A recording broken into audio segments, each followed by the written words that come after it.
Hi guys, it's Penelope in London, and today I'm back with Liv, and we did a video a few weeks ago, and I loved it. So we're doing some more work. We're talking about hypnotherapy. I've definitely experienced in my past, and I'd like to introduce Liv again for people that don't know her. Liv, where are you? You want to tell the world where you are? I'm here. You're with the beautiful aurora lights. Yeah, I am in the north of Norway. Okay.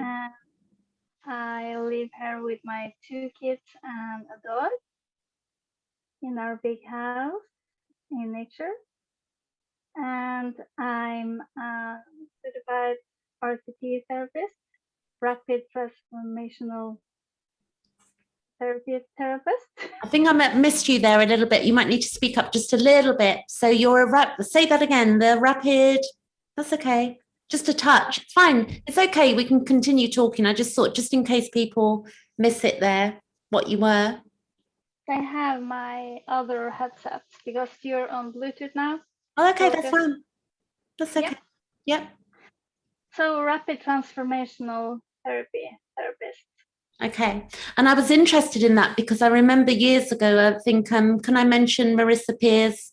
And she I was getting emails out about that. So I did like this little lesson or, free lesson or whatever. And I have over the years used hypnotherapy for myself, amongst other things, as part of my working tool on working on myself.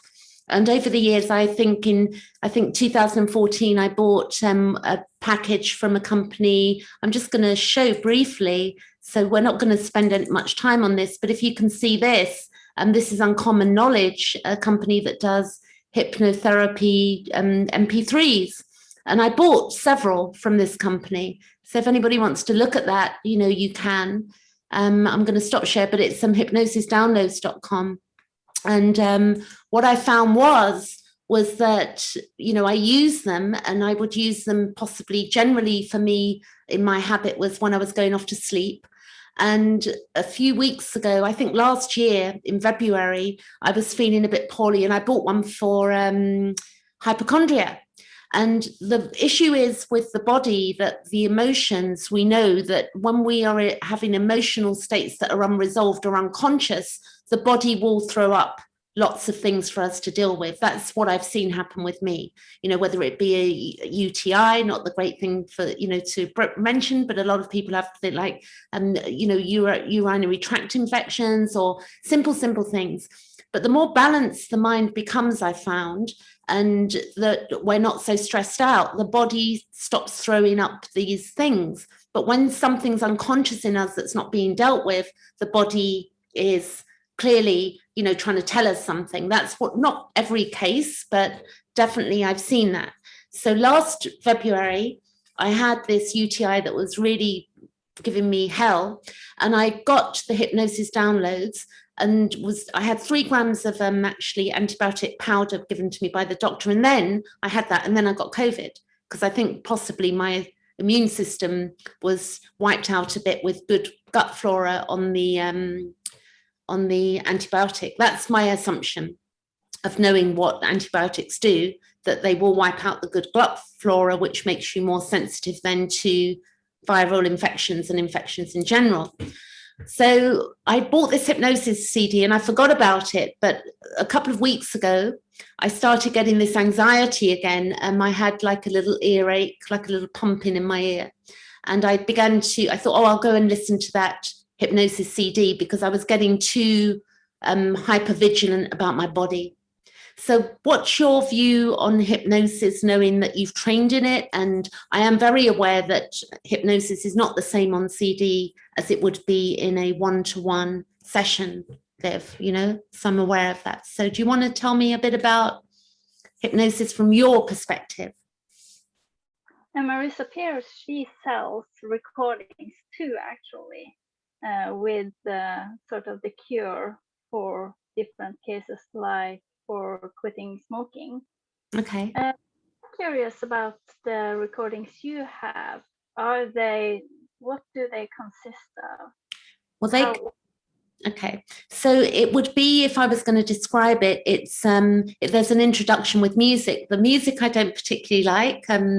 It's like their own probably logo music that they start with. It's a bit because I use them at night, so it's a bit too bright for me because when I'm going off to sleep. But when he gets into the talking, I think the talking of you know, like bringing one down a level. It's like the body is being taken down from its overactive state into a more slowed down state of being. Like, you know, it would be, you know, the suggestion, like, you know, so now, you know, if you take a deep breath and you close your eyes and you're feeling yourself going into some relaxing state of being.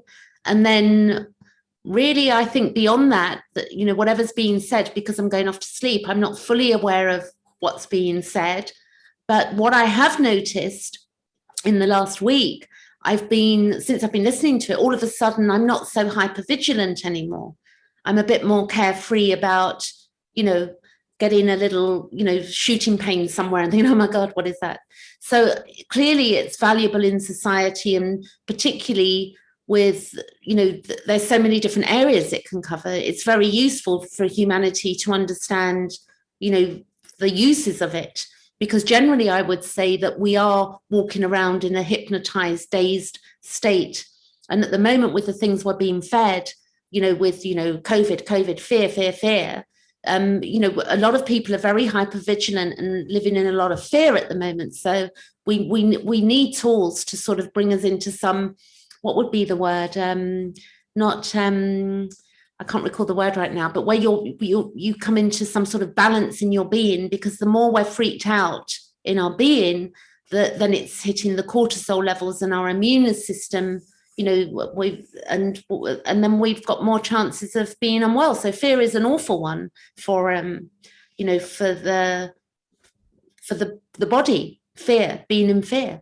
So that's my description. It's not a great description, but of that CD. But I had others, and one was about smoking, and I think it was more expensive, and there were about 12 CDs or 12 MP3s, something like that, which was a bit tedious. But actually, I didn't stop when I stopped doing the hypnosis on that. But I actually did stop that year, so 2014.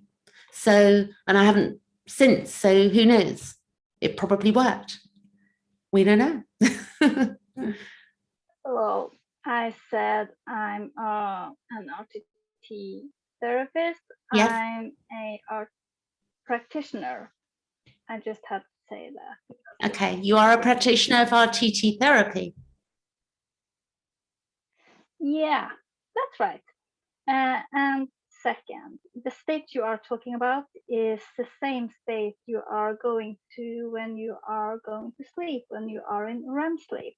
Oh, okay. And that Marissa teaches us to get into that state is by looking up. And when you look up, you get the flutter in your eye. Yeah. And that state setting in. And we begin our session by breathing while we look up, and then we close our eyes, and then we guide the people we work with into a subconscious state. So we dive sort of into the subconscious to work on the subconscious.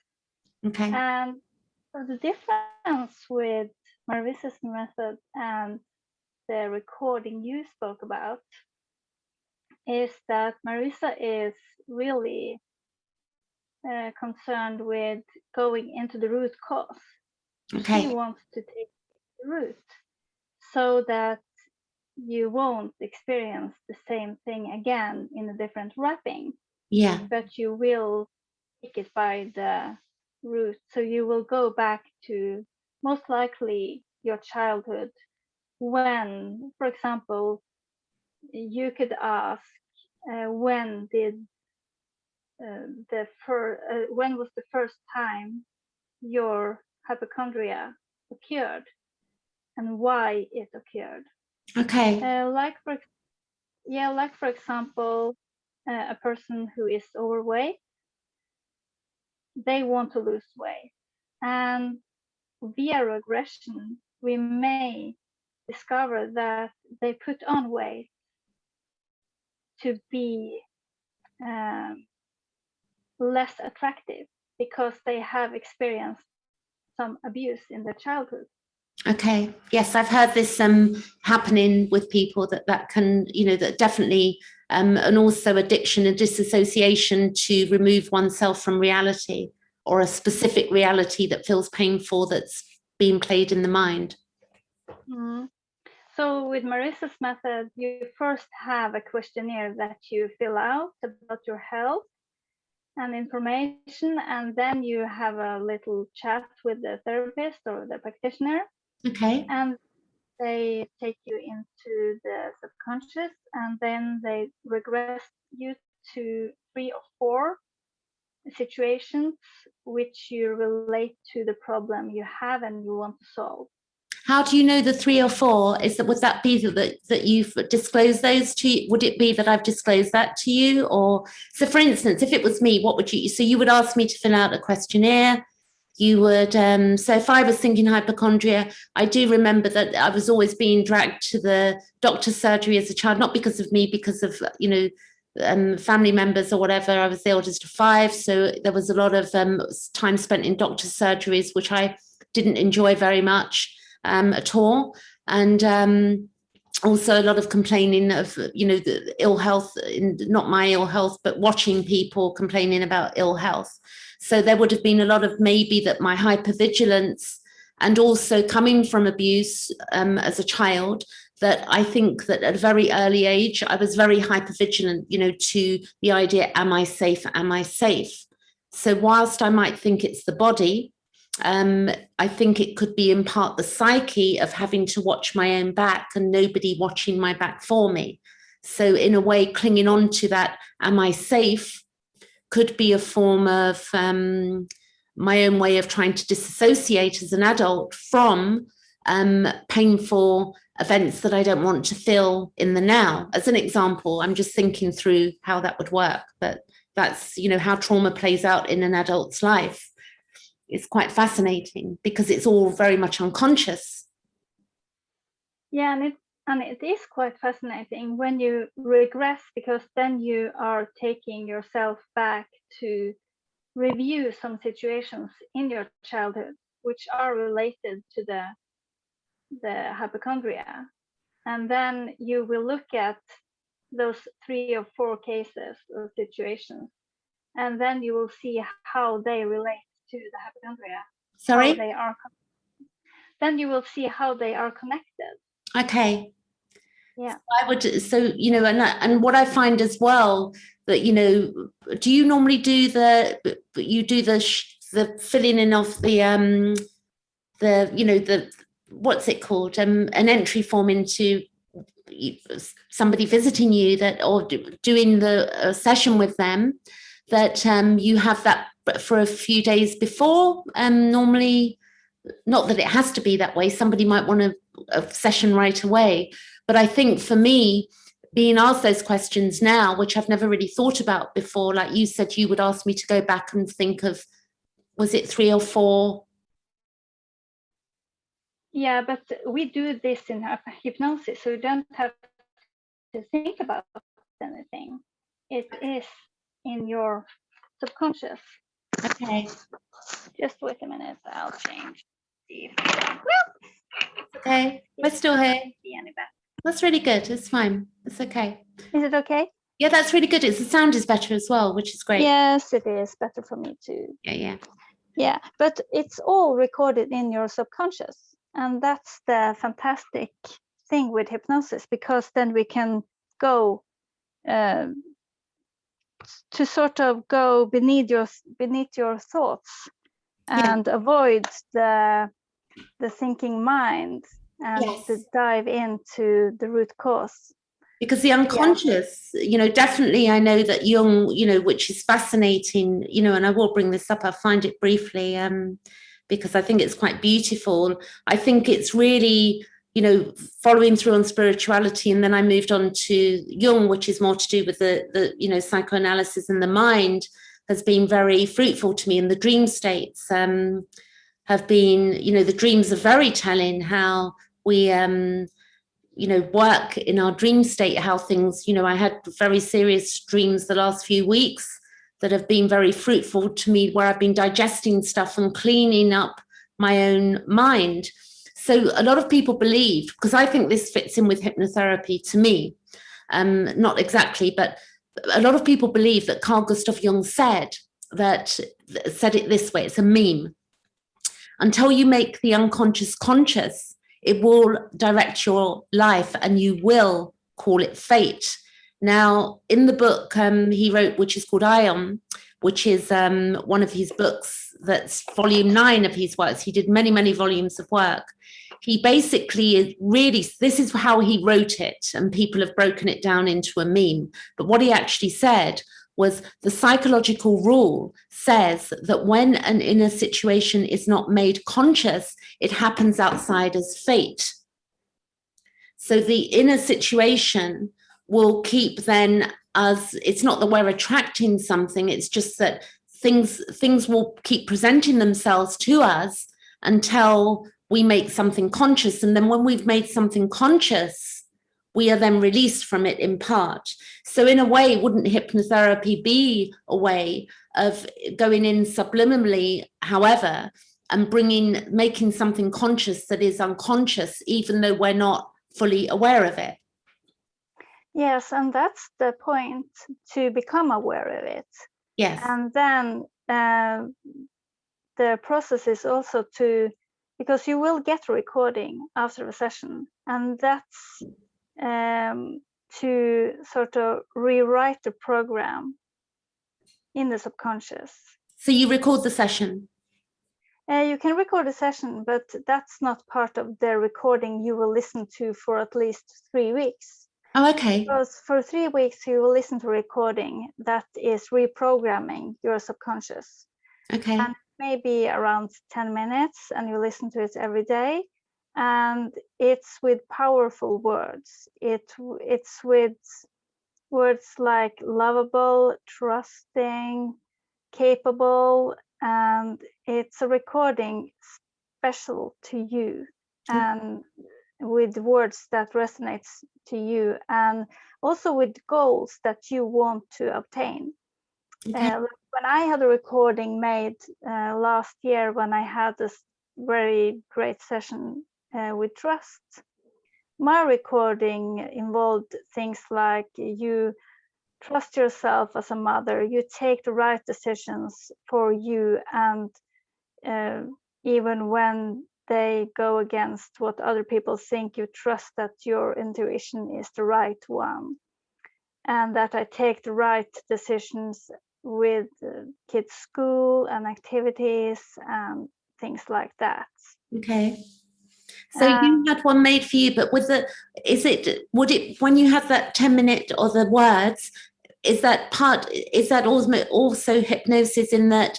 Would you give me an example, like in the sense that, did it start with like bringing the body down with the eyes looking up? Did it start that way, or is it just a recording of words? It can be compared to meditation. Okay. It feels like that for me, because it's sort of the same state, because I do self-hypnosis, and it's sort of a meditation for me. So you begin the session, or the recording will be in the same way as the session is beginning. So when we have a session where we go into the hypnosis, we do the regression to the events that happened, and then I will say, now I will begin the recording. So I will ask you to look up, and you can look up if you want, or you can. The eyes go up, like the eyes go up? Yeah, you look up. Yeah. Up between your in the third eye. Eyebrows, yes, and you look up, and your eyes will flutter, and you will breathe 3 times. And on the third breath, you will close your eyes and okay, lower your Actually, I felt that then just doing that little bit. I thought I could go to, I felt like I could just go to sleep a little bit. Don't do that if you're watching unless you want to fall asleep. But I can feel that sort of, I do get that. That's very interesting. So yes, so the hypnosis downloads, they don't do that. So making it very clear that, you know, I get the difference there of the importance of that. I do recall very differently that Gary Craig, who was, you know, not to jump what you're doing because I want to stay on this subject, but Gary Craig, who was the original founder of EFT, would say that what we would do, and in EMDR, they do the same, it's the movement of the eyes. So they would, you know, with EMDR, it's definitely remembering a memory and then maybe tapping, they're getting you to do. There's something else called PS Tech where they're clicking and there's clicks and tapping. But I do, if I'm really thinking about, for me, it's so easy to just, you know, lay down at the end of the day, put something on like that hypnosis CD, which is really helping me with a particular thing. Because I think, and clearly if one has a session with you, you know, and works through a specific thing, then it's going to be specific to that person. Yeah. Which is very different. Yeah. So with the regression, I do know that, you know, I was very sensitive. I'm very sensitive to words. So, you know, I guess, you know, like if somebody brings up to me the word forgiveness, I get very sort of, I get triggered. It's like, because I've got something that's connected to situations that, you know, that were very damaging to me. So the idea that one has to be a particular way. So again, words are very important, how they're used. You know, if you buy these maybe hypnosis that are already pre-made, it could be that, you know, you might get some triggering if the words are suggested that are painful. We spoke before we started this video, you know, on the word of the definition of mother and father, like everybody's going to have an image in their mind. Some will have a beautiful image and some will have very traumatic images that they're recalling, or implicit memory will put them into a fight flight mode. So we're all very different and we're all, you know, sensitive in different ways. We're all hypersensitive in different ways to different things.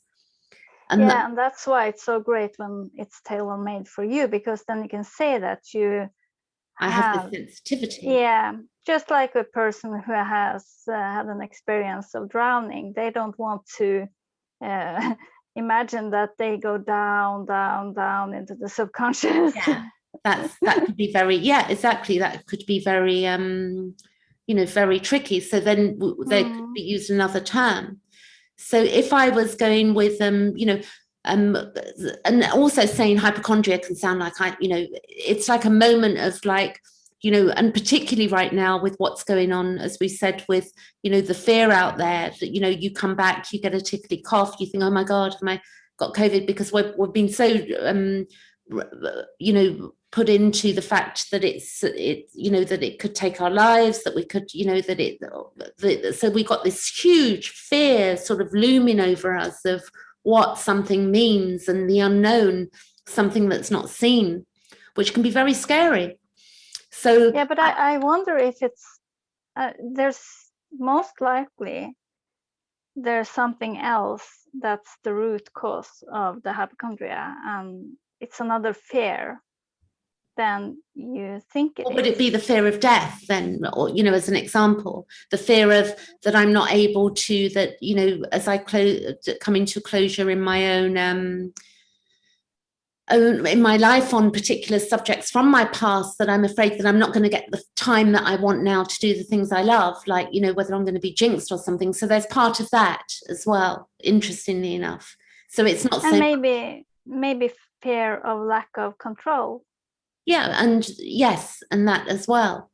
So it's not just one thing, that we can label something being one thing, but it's a multitude or a collection of things.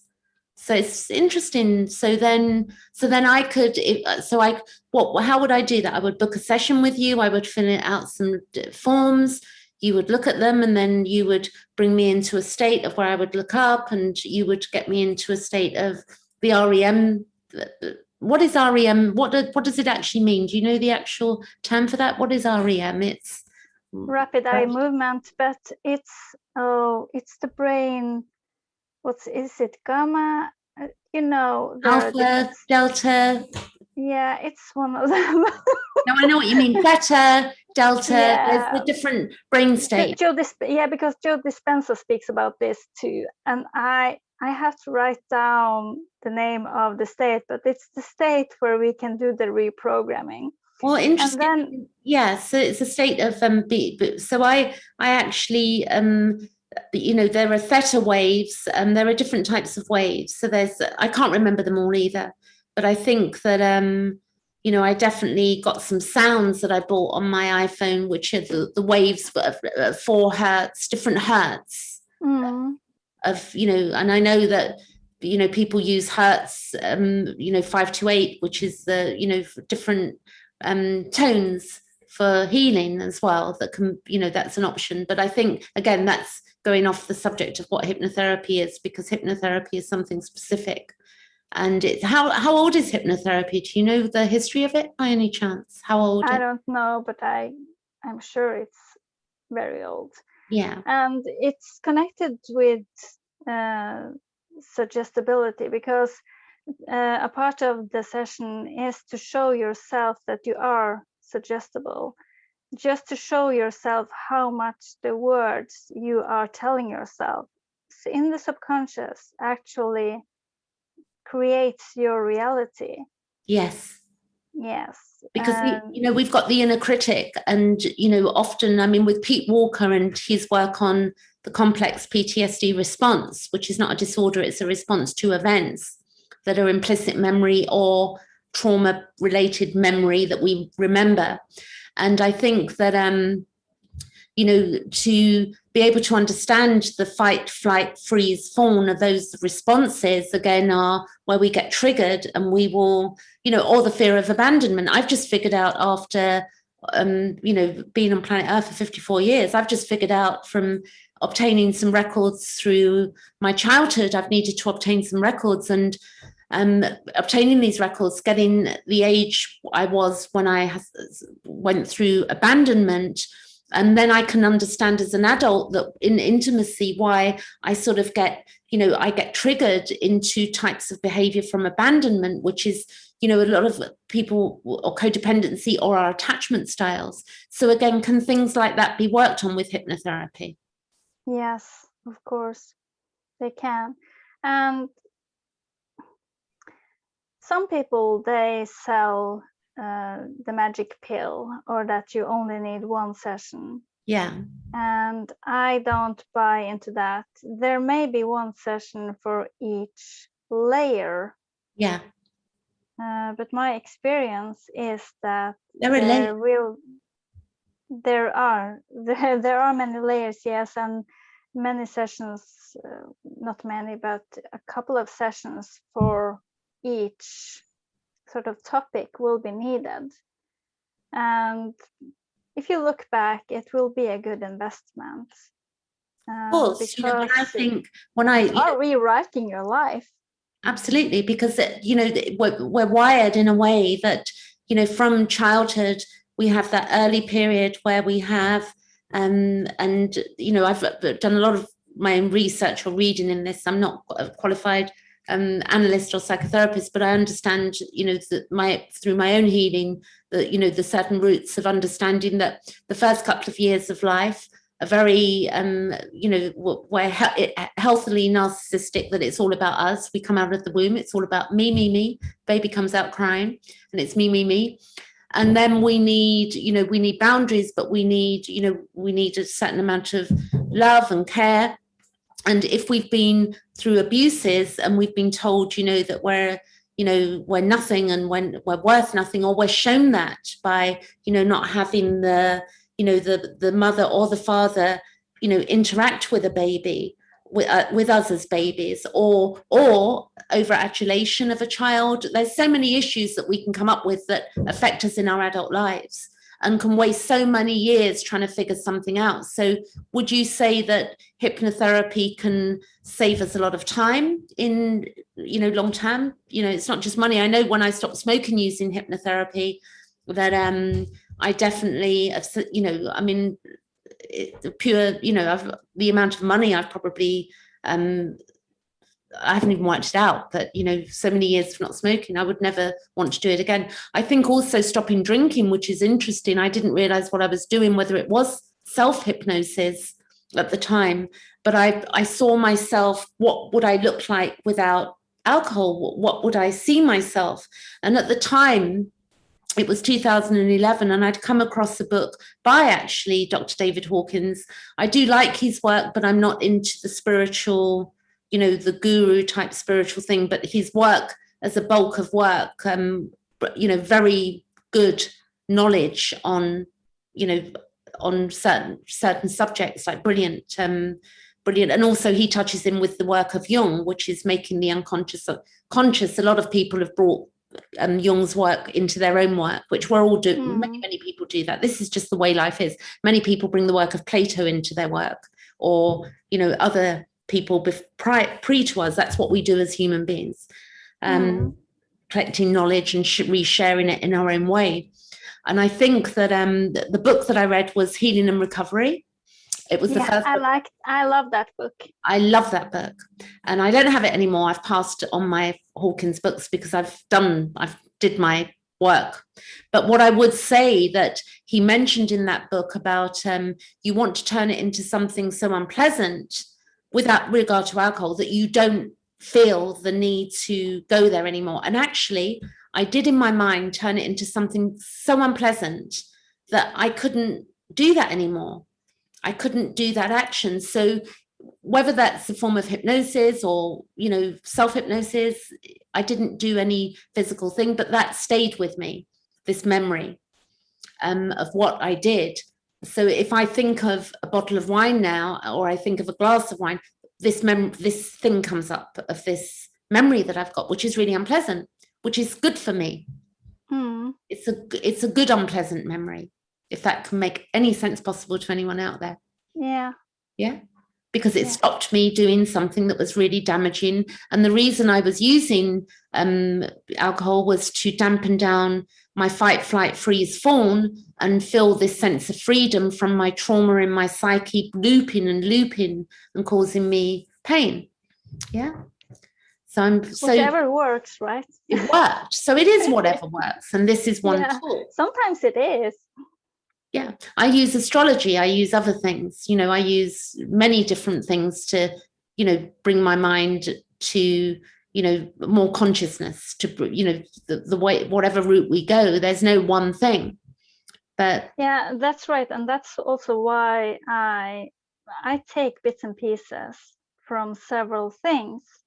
Like with the relaxation for hypnosis, I like to merge the one for Qigong and the one for hypnosis. Okay, what's Qigong? Can you explain that? Because I know the word, but I don't really come to mind exactly what that is. You've been in China, or you've not been there, but you have seen people in. I don't know if we'll ever get there at this rate. I don't think any of us are going anywhere ever again. No. We're all stuck at home. But you see people in the parks standing in groups and doing sort of slow motion exercises. Yeah, I did Tai Chi. I did Tai Chi when I was about in a school in London. It's sort of the same thing. Is it the same? It's not the same thing.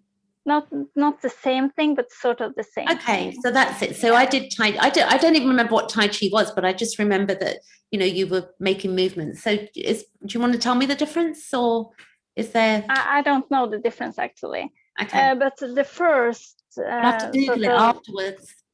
Yeah, the first sort of the way I associated with Qigong was like dynamic yoga.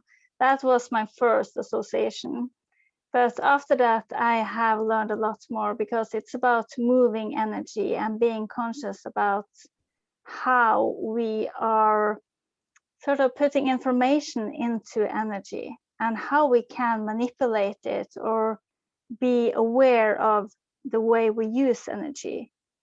It's very interesting because I think that I get stuck energy at the moment. I've got stuck energy here. I'm waking up with this, even though I'm doing, half an hour a day of exercises whilst we've all been on lockdown, I'm stretching out and, doing pelvic floors and different things. There's this energy here that's, what is it? It's like that won't untangle. And, when we think, I don't hold the phone like this, so it's not that, but there's a stiffness in this shoulder. And I'm thinking, what is that? Because I have watched with my body as I've shifted certain things over the years, things fall away that were currently, that you have something in your body going on. And then all of a sudden something shifts in the psyche or something. And then whatever that problem was just dissipates, it melts. I remember having tennis elbow for a few years where I couldn't open doors with my, for a good year and a half. It was that action of pulling was just so painful. And then one day it came, and then one day it just went. So I didn't have any cortisol injections or anything, and you think it's never going to go, it's never going to go. So somewhere in the mind, clearly, we're healing the physical, but it's also the mental that's attached. So the blocked energy of something, of anything. Yeah, for me, everything is connected. Have you read Caroline Myss? No. I think I've had something of hers. I think I might have a book of hers on Audible, but you'd have to be more specific, maybe. Yeah, because she began as a medical intuitive, and now she speaks a lot about prayer and sort of that mystical part of life, but she began as a medical intuitive, and also with correlating your specific issues with traumas in your life, or when you had pain in your lower chakra or your lower back, for example, it's connected to economy, money, safety. Okay. And she could see that the same issues came in the same type of people, or people with the same problems in life. So I get, where Louise Hay was using the little book she had over the years of the body, like it's a very small book, like not many pages, but, relating to that. And she would give you affirmations to say. But again, with the Qigong, would that be actual movements that you're doing in order to shift energy? The Qigong, yes, there are a combination of movements and also still practice, because you are using your mind, and it's possible to use only your mind and move energy with your mind, but there are methods that are with movements to sort of help the mind focus on the areas where you want to focus, because it's easier if you move your hands, because then you will focus where your hands go. Yeah, that's interesting. And Tian Yuan, the first method, would be perfect for you and your issues with your shoulders. Yeah, it would be perfect. So I'll show you. Okay. You're going to show me? You will show me now? You're going to show me now? I'm excited. I think that would be great, because I can sit there and it's like, would I, in a way, would I, I've thought about that. Like, would I sit there and think, well, what's going on in this shoulder? Because I don't sit with myself with my Gemini moon and Gemini sun. I'm so, my mind is so Mercury. And then my Scorpio rising in my astrology means that I'm very deep, and I go into the depths of the ocean, of the dark places to bring up stuff. And then my Gemini mind is going boom, boom, boom, boom, boom. And sometimes I feel too much for myself. It's like, it feels too much. It can be really overwhelming when the mind can't, it's not that it can't focus, it's just that it will keep, the duality of Gemini will keep asking the question, like, is that the right decision? Should I do? And when I know, but until I get to the point of knowing, I can drive myself pretty insane with the jumping around. And do you practice meditation? I like to lie down at night I don't like to do that. I would say actually that I would bring up that for me, meditation with the hypervigilance, I prefer the hypnosis CDs that I've been listening to doing meditation, because I find but then I think Qigong would be perfect for you, because then you are moving your body and you are focusing on something that is useful for you. So you don't sit still with your mind, but you are using your body and engaging the mind. And even though you have stuff going on, you won't focus on that. Okay. And it will be beneficial for you. Right. So give me an example. Would you give me an example then with what I'm telling you about this? Or not? Would you like to?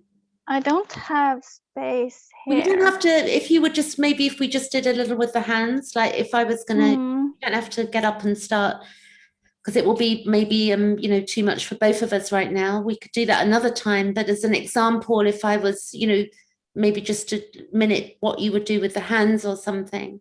Like, what I do, because I have prolapses in my neck and I have issues. And what I do several times a day, and I do my toilet meditation every time I go to the toilet. Okay. And my toilet meditation consists of not having the phone in my hand. Okay. And when I sit down on the toilet, I have the mirror right in front of me. But even though you don't have that, you can practice sitting down and being mindful and relaxing, and telling yourself that you love yourself, or saying some affirmation that you have practiced. I sing my affirmations. So every time I go to the toilet, I sing either out loud or to myself. And it's a great practice of self-love for myself, and it's a tiny meditation and relaxation that I have several times a day, because I love to connect these practices to things we already do. So if you sit down and you try to lift up your shoulders, and just let them go. And then because whenever I have a tension, it may be hard to feel the tension until I tense up even more. And then I can feel that I relax. And pull your chin a little bit back, so you can stretch your neck just gently. And this is very useful to do several times a day, because I have the tendency to put my head forward, to be ready to go. And I have to catch myself and just push the chin back a little bit. And feel a little stretch back here. And then I put my hands on my thighs with my palms facing up, to be in the state of receiving. And then I focus on relaxing and receiving and being open. And I breathe into my lower abdomen. And this is something I practice every time I am aware of my breath. Every time I become aware of my breath, I practice to see where it goes and if it's going in the lower abdomen. Up here, exactly. So I mean, these, you know, then these things are really important. A lot of us are, you know, many of us are stuck at our computers, you know, through this period of time, even more so than you know. So the thing is, the mouse, I would be, you know, grabbing my mouse and, you know, bringing that forward, you know. This is also a Qigong practice for the hands. That's also very useful to do several times a day. Just to do that for a few seconds, it will help. Quite nice. You know, and it's really interesting as well, like, you know, everybody's going through different phases, you know. So for instance, women going through the menopause, and then you just, you know, we have to really balance out so many different things, you know, in our lives, like all of us at different levels. So one thing may work for one person and not for another. So we take what works. That's quite nice. But I do feel in quite, you know, in shape at the moment, and the only thing was this, just like this. What is that? Because I'm doing, you know, I'm doing some physiotherapy. But isn't that the hand you use for your mouse? Yeah, it is. Yeah. So is that at a higher level? Can you raise your chair up so that your shoulders are at the same level, even though you have your arm on the table? Yeah, so you mean at the same level as the table? Yeah, I can. No, the same. So your elbows are at the same level when you are sitting, because now I suspect that you are sitting in your chair and your left elbow is lower down than the right one that you use for your mouse. So if you can raise your chair so that when you are sitting with your mouse, you are relaxed in your arm. Okay, I get you. So not having to tense that area. That's really good. So tell me now, so with the hypnotherapy, I would like to probably do some with you, not now, but I would like to have a session with you on, you know, maybe choose a subject as I clear up the tail end of my history and my past. It's very interesting that trauma, you know, can be dealt with this way as well. There are many tools to help with trauma and the psychoeducation, but for events where people are really stuck, it's something you can do. With the recording, do you record that in, do you, you know, is it the recording very long? After the 3 weeks, that's the bit I was interested in. After the 3 weeks, what happens? So you have your session, and then you have the words that you listen to every day. You said for about 10 minutes. Is that correct? And then what happens after the 3 weeks? Then you can listen to it if you want, but you will have a follow-up conversation. So you listen to the original recording after 3 weeks and not before? I do it sometimes, yes. Okay, you don't have to though. It's still, no, I don't have to, but it's still useful. And because you can sort of never hear something positive too many times. And also, we tend to go into the patterns that we have been in our whole lives. Even if we have broken the pattern and getting better habits, then suddenly we find ourselves back in the same pattern. This is very interesting you say that. And what I'd like to do is just bring up this. You see this here. This is part of the work I do, my astrology, my beautiful astrology. And really what astrology is a form of psychology, and it's a way of evolving our imprint of the chart, you know, where the planets are a particular place. So the example would be if a baby was born right this moment, you know, in the UK, because this is a UK chart, this is the baby would be born right this moment as the chart, whatever time the chart is, that would be the baby's chart. So it would mean that their moon, in fact, this isn't right now, but this is for the 16th. So regardless of that, the chart would be exactly of the time it would be now. And that would mean that then we would understand, depending on the houses the planets fall into. This is a collective chart, so this wouldn't apply, that because we would have the rising sign, but I can show you here. So the MC is the top of the chart, and the ascendant is in astrology is that. So if a baby was born with this time and date, the ascendant would be, they would be 19 degrees Libra, and the ascendant is moving every 2 hours. It's moving from sign to, you know, from sign to sign.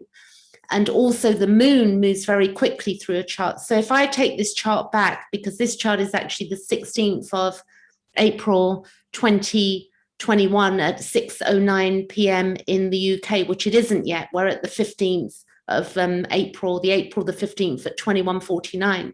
So if I take this chart back by hours, if anybody watching this can see the moon here, the moon is going to go backwards by degrees.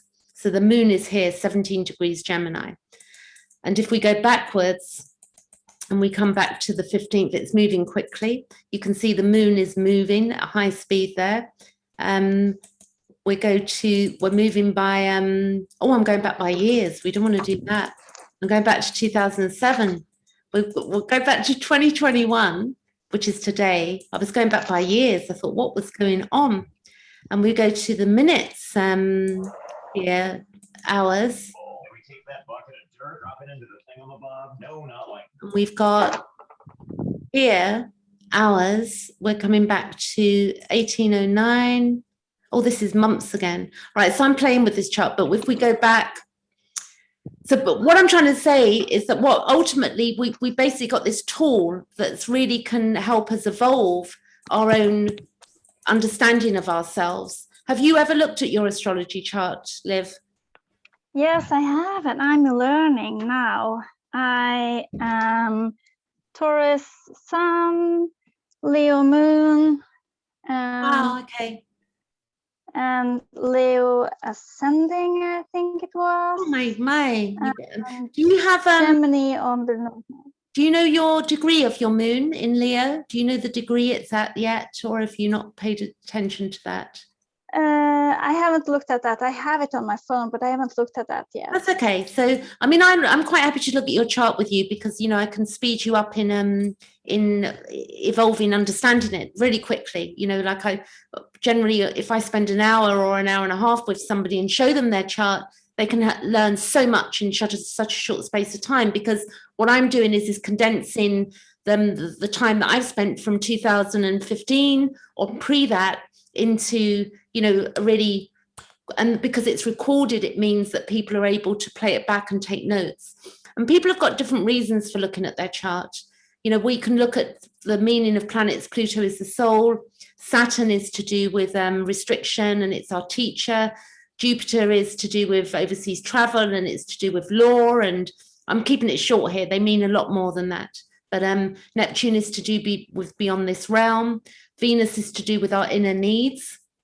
And the sun is our will, it's who we are. Chiron or Chiron, that some people say, is to do with our hypersensitivity and wound. So everything means something on a chart. The houses mean something, the degrees, and the way the planets speak to each other. This is the planets in the middle. All of this is the planets talking to each other. So, you know, this is another beautiful tool that, you know, people can use as well.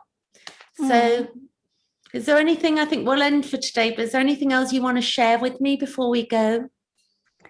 Yes, a tip for your shoulder. And it's quite funny that you mentioned it, because it can be, it's sort of similar to the issue with hypnotherapy, because I could say to you, here you have a cortisone injection and it's fixed. Yes. But that wouldn't do anything with the cause of the problem, which may be the position you sit in and the level of your desk and the way you hold your hand. Yes. And this often happens that, you know, unfortunately, this often happens in the medical care, that we don't get to the bottom of the root of something. So we still continuously have the same problem, you know, or even with addiction, if we don't get to the root, because with addiction, it's not just the wine, it's, you know, or the alcohol, it's what's going on beyond that. And that's why hypnotherapy, I know that with the smoking and between the hypnotherapy, the drinking was the Hawkins book, and the memory that I had of this, you know, what wine now represents to me. And then, so that tip of turning it into something really ghastly stayed with me. And it's like, I've got no interest. With the smoking, it was very much a feeling of safety. You know, it was very unattractive that I was doing that, but I used to do that with my wine. And you know, to be free of those is just so wonderful. You know, for me, it's just such a gift to be free. And so everybody's stuck in a particular situation, not for the same reason. There's something deeper going on. So when you because often if you take away things like that, the issue will still be there, but we have transferred it to another area. Absolutely. So even if you don't smoke, you are shopping on credit. Exactly. So do you think, So with the coming back to the idea then that with the shoulder, like, yeah, I could, I've got this habit that even I rectify that habit, I could, to keep myself in the good habit rather than going back to the old way of maybe holding myself or sitting, to change that and other things. So what would you suggest? The shoulder. I suggest warm shower and oil, and also massaging yourself. I love to use my fingertips. Yeah, I like massage myself. And do you have a ball, or do you have sort of a pegged ball? I don't have a pegged ball, but I do have tennis balls. I roll my feet every night with a tennis ball. And and you can use that on your shoulder too, into the wall or on the floor. But wouldn't that be interesting? Because if if I had a hypnotherapy about my shoulder and it just said, you're for instance, that you're going to maintain the correct sitting position that keeps your arm free, that if it was becoming an ongoing habit, that I wasn't breaking that habit, that hypnotherapy, even for that, would be a great tool to listen to something so you get to change and keep the good habit. Because sometimes to break a habit, we need a better habit. So breaking a habit is actually finding a better habit. But sometimes we get into a better habit and then we stop. Like I noticed with myself to drink more water. I thought I must drink, a little bit more. I can easily drink, 4 to 6 glasses a day, but I actually really need 8, for instance, to keep myself maintained. And then I forget, and I think, we feel dehydration. So in many ways, that retraining of the mind is not just, to get the good habit, is not, we need the repetition, but sometimes we need to get something that's going to break that memory of the, not so happy habit. So yes, indeed. And also that's why advertising is so sort of dangerous and effective, because they know that they can reprogram our minds and our habits. And we are, sorry, I have to let out the dog. Okay. We are most often unconscious about this, and we give our power away to them. But we can use this to our advantage and take control over how we want our minds to be reprogrammed. Because I have used this in a conscious way to create habits for myself, and also to brainwash myself. Well, I would even say this with regard to, the CPTSD and trauma, because it's not getting rid of memories, but I do know that generally we will go back to I would definitely go back to specific memories of my own childhood trauma. I would remember, and it would be a particular age. It would be one when I was 4, one when I was 14, and those would be the painful events that, and not on purpose, but because they really, really hurt me. Those, those incidences were very the big pieces of the puzzle. But since last week, a new little area has been brought in, which has completely changed my focus now. So it's broken the habit of going back to that and understanding something. So really, extracting something from the unconscious can, completely change the whole thing in a good way. Sometimes not so good, but, clearly. So it's fascinating stuff. Yeah, but first we have to be aware. And that's sort of the challenge, especially if there are programs running in the background that we don't see and we don't hear them, and they're just running and we don't know why we do what we do. And there may be the reason why you don't dare to say no to someone, maybe because you have a fear of abandonment. Absolutely. Exactly. Or self-worth issues, because you were told that you weren't good enough, and then you're in a situation that's not working, and you're afraid to be abandoned, so you stay in a situation trying to fix something that's just not, that maybe should just be not released. It doesn't mean we have to walk away, but we just release it in a way that's no longer affecting us so badly and taking up our time. Yes. And Marissa, she has so great examples in cases like this, where we want our parents to be someone else than they are, because they are who they are. Exactly. And she explains it like this. What if your parent suddenly realizes that you are the gift, the greatest gift in the whole universe, and they just want to be close to you all the time, every day, and they decide to move in with you just to give you love every day and spend time with you every day and eat with you, wouldn't it? all the exactly, because you don't need it. And we have to come to the realization that we don't need it. We are grown-ups, we are adults, we can give ourselves that. So it's what we need. So it is reconciling with the child, you know, it's reconciling with the inner child. Yes. It's and reparenting, which, you know, seems a bit, you know, cliche and a bit like people think, well, what's the point, the inner child? But, you know, I've definitely found the inner child work to be very therapeutic for me, you know, in looking after myself better, you know? Yes, it is. And being the parents we didn't have. And also that, you know, it's really fascinating. I could go on forever, but I think we'll leave it there today, and then we'll come back with some more at some point in the future. Because I want to speak also about when you have children and you realize that you are doing the same things your parents did, even though you never thought you would do that. Yeah, that's another level of healing. Absolutely. Yeah. So this is good stuff. So I'm going to leave it there today, and then we can also put your link below. I mean, if people, maybe in future when you're available to do sessions, you know, people can contact, if they want to contact me for your details. Is that okay? That's okay. That's perfect. Good. All right, that's it. And thanks for doing this today. I've really enjoyed it. Catch you later. Thank you. Yeah.